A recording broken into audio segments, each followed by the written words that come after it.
In this video, you will see how you can create an intersection matrix using queries. The query intersection matrix works the same as the work item type intersection matrix, except you're selecting queries for the rows and columns. This is the intersection matrix created in the previous video, so let's create a new one. The best practice when you're creating a new trace matrix is to go back to the main menu so you don't lose any of your data. So let's go back to the main menu. Select New Traceability. For this example, I will call it IM for intersection matrix. It is a query type, and I'll be querying user stories against test cases. Select Query. You can choose your link types that you'd like to be displayed in the trace matrix. For the row query, I will select user stories in iteration 1.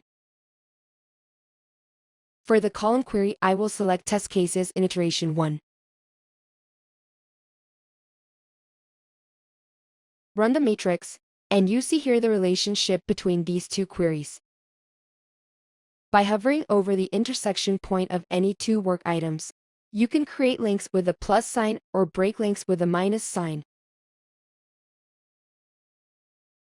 Of course, you can export this to Excel in WYSIWYG fashion.